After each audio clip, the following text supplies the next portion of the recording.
Hey, check it out, everybody. It's Phil from New York Rocks. We're rocking down here at Evolution.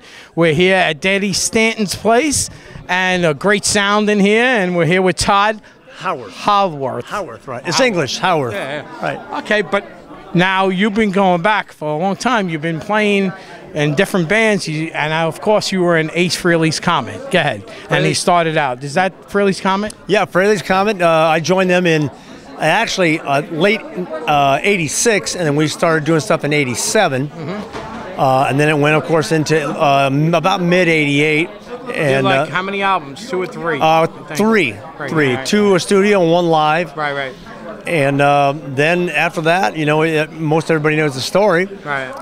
And then I went back to play with Cheap Trick in 1990, and I had 3 solo bands in California. Right. And some of them while I was playing with Cheap Trick, so that was a lot of work. Wow. But how many years were you with Cheap Trick with? Now? Cheap Trick collectively, over 20, close to 25 years. Wow. On and off. I mean, all the way up to 2008, and as early as '85.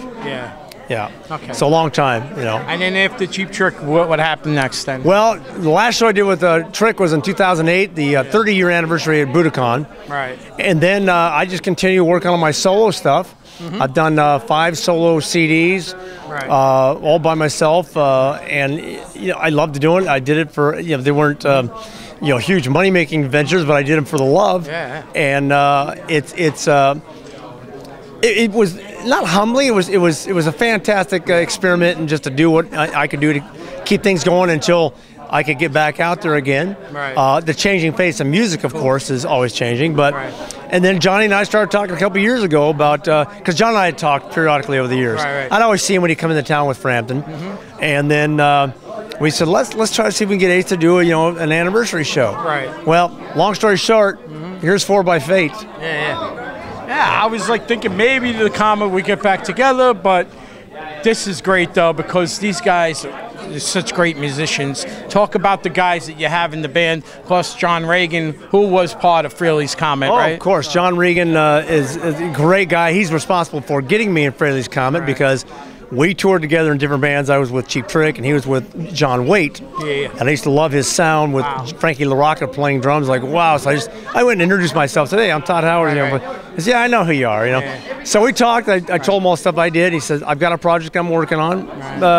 You give me your number. So, you know, maybe half a year later, he gives me a call and says, this is what I'm working on. It's with Ace Frehley. I said, oh, okay, cool. Yeah, great. So Ace had some really great musicians working with him. Oh, yeah. You know? Well, I mean, who wouldn't want to work with him? You know, he's an icon. He's an incredible guitar player. Had Anton, too. Remember? Anton Fig, wow, you know. And that's awesome. So we got John Regan, and then some friends of us had actually recommended Sean Kelly to us. Right. I mean, it's a long story, and it's kind of convoluted, but in the end, Sean was highly recommended by some friends, and then Sean and I did some Skype, and he played some stuff, and went, holy shit, the guy can play, you know, and great attitude. I mean, no ego crap, because I won't deal with that, and John will even deal less with that.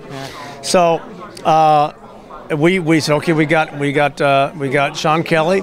We had an idea for a couple drummers, and then Danny got involved. Danny Stanton got involved, and said, look, I got a drummer that I think might be right for you. Good blend, like for you. Yeah, and so we got Stet Howland, who's played with Wasp. Sean Kelly was with Helix and Nelly Furtado, and he's got incredible talent. The guy can play anything. He was singing too. Oh yeah, and he's the lead singer, and he really, and so does Stet, which is great because, you know, I'm doing 3-octave ranges here and there or whatever. It's nice to have a little rest.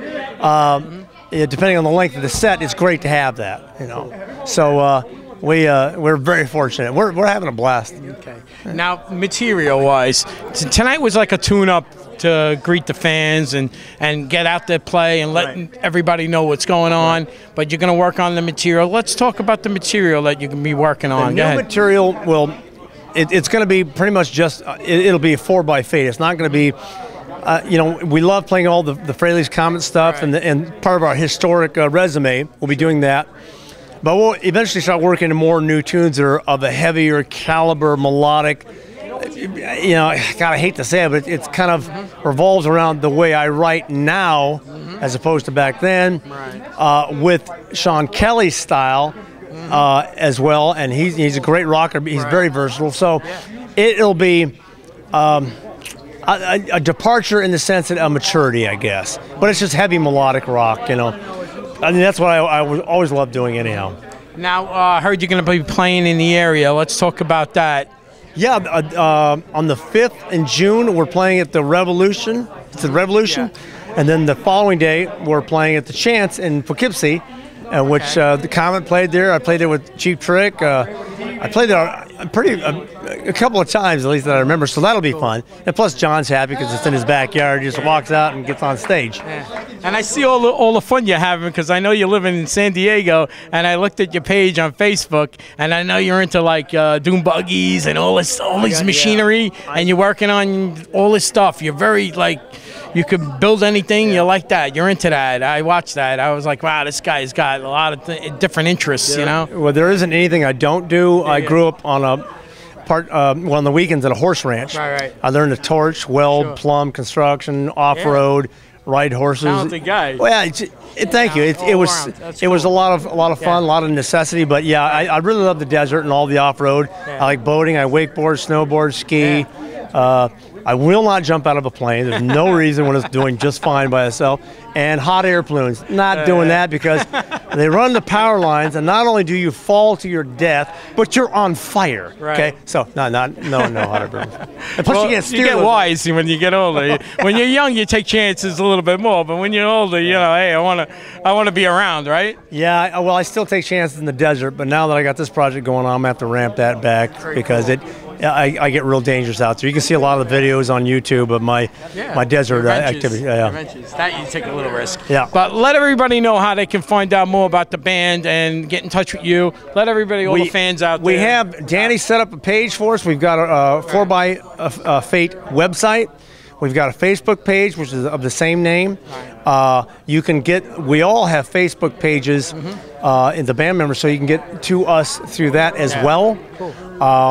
And for whatever reason, if you need to, you can get a hold of Danny Stanton at Collier Entertainment here in Long Island. Right. So there's many different avenues to get there. Be patient if you're trying to get through to us because, you know, fortunately, a lot of interest is happening, and we're thankful, and you know, thank God for the fans. Jesus. Well, if you don't have the fans, then we don't have anything. You're playing by yourself, right? Yeah. So I want to thank you very much, and best of luck to you, man. You rock. Appreciate it. All right, man. You're watching New York Rocks. Who rocks better than us? No one. Nobody. Because we're in New York. You got to have that little slang going on, you know? Yeah, I didn't want to sound like I'm mocking. But nobody. Yes. All right, man. Peace out, everybody.